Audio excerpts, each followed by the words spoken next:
Breast cancer is a type of cancer that forms in the cells of the breast, which has the highest incidence rate and mortality rate among women worldwide. According to World Health Organization, 99% of breast cancer occurs in women and a small percentage occurs in men. Breast cancer accounts for approximately 25% of new cases of cancer and 14% of all cancer deaths among Canadian women. What are the risk factors of breast cancer? Age, obesity, family history, radiation exposure, tobacco use, postmenopausal hormone therapy, alcohol use, early menstruation.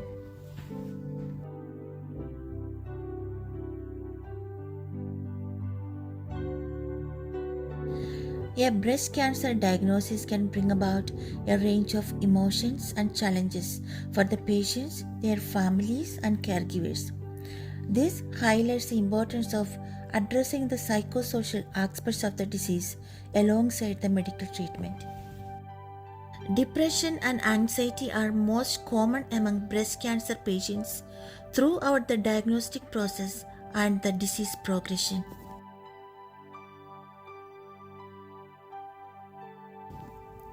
Women diagnosed with breast cancer at a young age may face challenges with fertility because the chemotherapy drugs may cause early menopause. My doctor told me that chemotherapy may cause infertility and early menopause. I would like to have children, I am only 28. But the medication I take, tamoxifen, may be toxic to the fetus, so the doctor advised me to avoid pregnancy.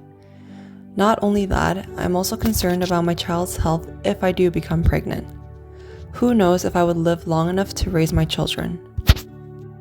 They may also face problems due to hormonal changes caused by cancer treatment and concerns about body image if they had to undergo surgery such as mastectomy. A cancer diagnosis may affect their sexual life because of biological reasons such as fatigue, pain, reduction in sexual desire, and lubrication difficulties. Sexual dysfunction may also be caused by psychological issues such as feeling unattractive, tiredness, or lack of interest in sexual activity. I even shelved my own sexual needs, so I was fully 100% celibate. It just got stopped. My sexuality just stopped. My sexuality was shelved. Shelved, but it was still there.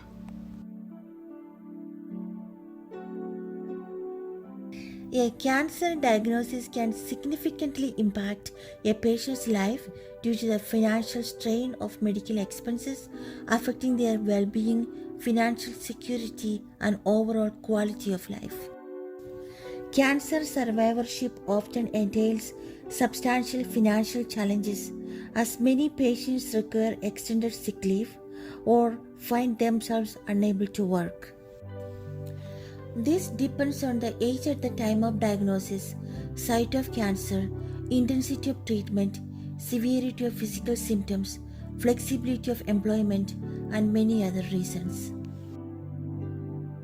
After a cancer diagnosis, patients may encounter significantly high out-of-pocket costs related to medical care and non-medical expenses.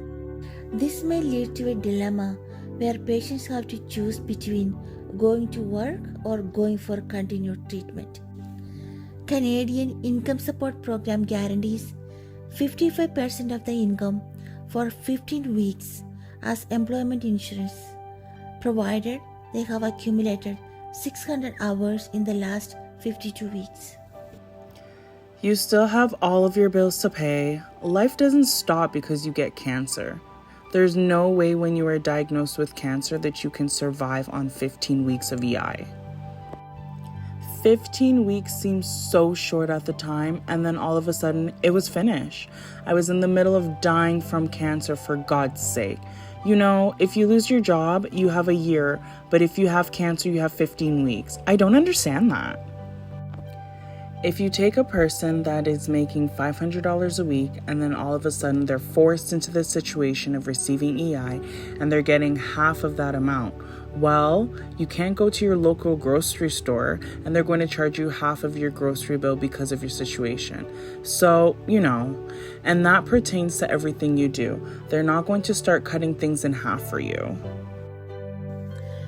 If they have an employment insurance, they may be eligible for short-term disability or long-term disability.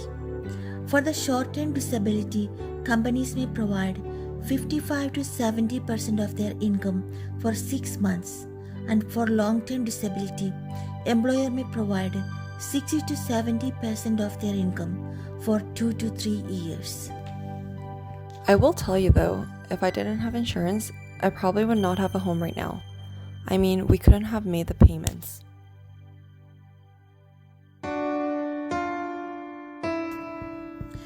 A cancer diagnosis may disrupt the daily routines of life, shift in household roles, and may cause physical and emotional unavailability of the patient. This can trigger anger, fear, and anxiety in the entire family. It may change their lives if the patient is the main provider. Frequent clinical visits and hospital stays can trigger behavioral changes in children and may fuel the fear of losing their family member. I didn't panic in front of her, but it was really, really hard. I kept my strength up in front of her to protect her. Gender differences also play a role in children's responses to their parents' diagnosis.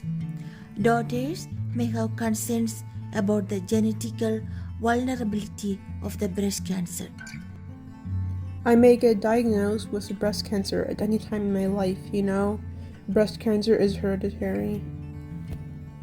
Proper communication about the illness and proper understanding between the patients and their families are crucial while living with a cancer. The incredible support I had from my husband and my boys make the treatment more bearable. Children may benefit from disclosing relevant information regarding their parents' cancer diagnosis so that they may feel involved and supported. They didn't want us to be worried, so they didn't really inform us. And I think, I can handle the truth, I think that the parents should tell them exactly what's going on, exactly what might happen. It's logical. The increased cancer-related cost and patients' inability to support the family by physical, emotional, and economical means affect the well-being of the family. Cancer-related fatigue is a common symptom experienced by cancer survivors, which has a negative impact on functioning and health-related quality of life.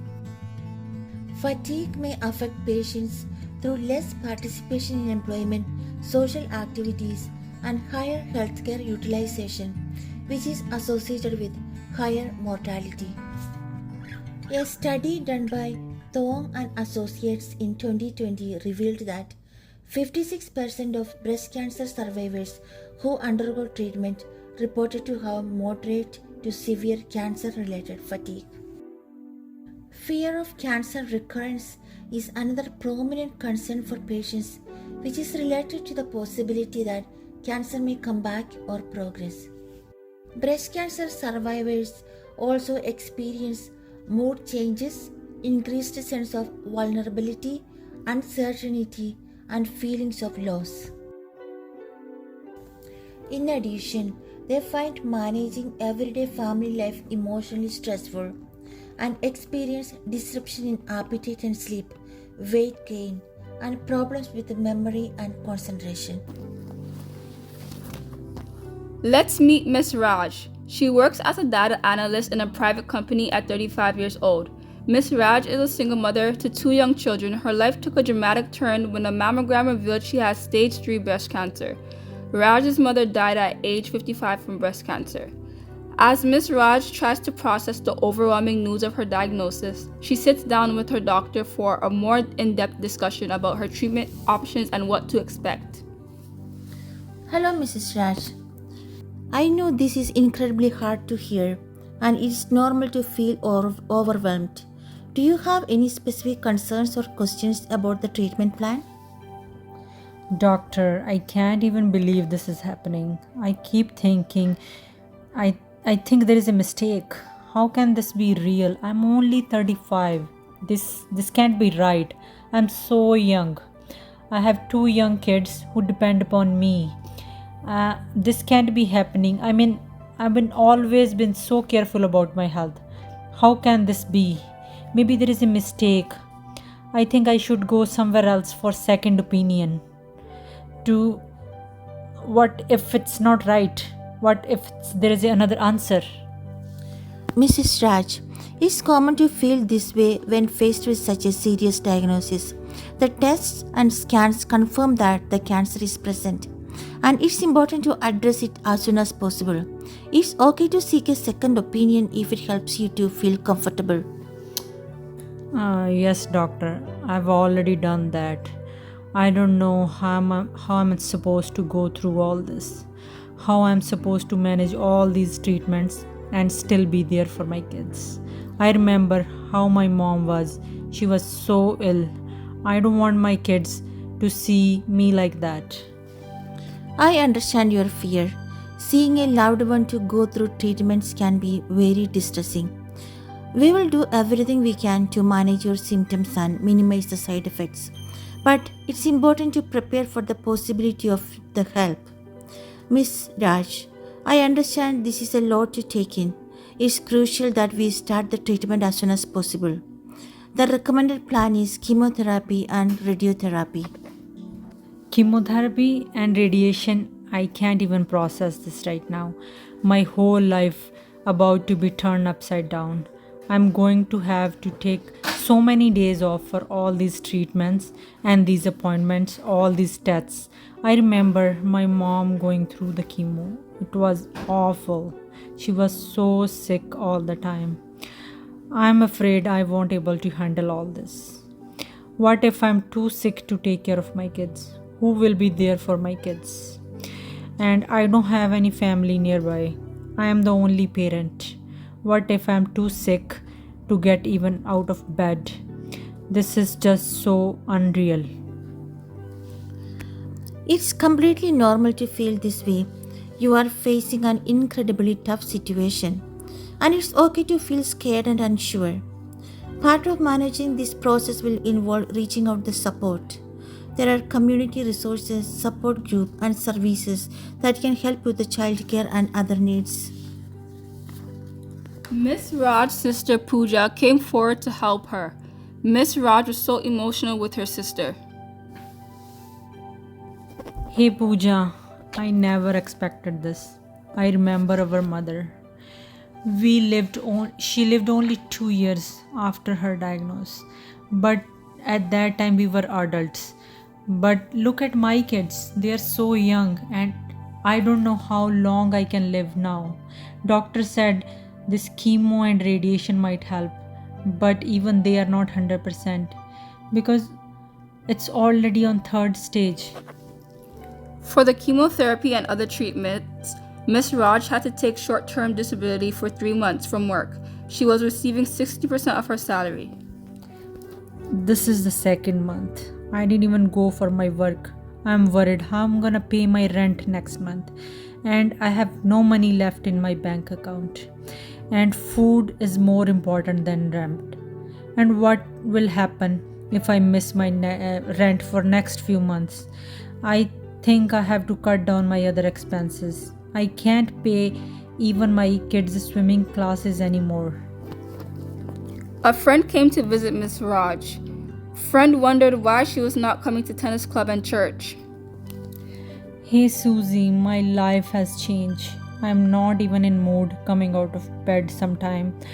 This chemo, I feel like so exhausted. I feel tired whole day, nauseated, and I don't feel like coming out of bed, but still I have to because of my kids, and I really miss our social gathering. Miss Raj quit her job after a few months because of the disease progression. The company offered a package of some money which is good enough for a few months. Miss Raj sought the help of social workers to apply for more government funds to manage her expenses. I am the social worker, so support groups can be very helpful. They offer emotional relief and practical advice. We can also look into additional financial resources that may be available to you. Oh, thank you. That sounds like a good idea. I need to feel like I'm not alone in this. Miss Raj is attending a support group meeting where members share their experiences. Sharing your experiences and hearing others can help you feel less isolated.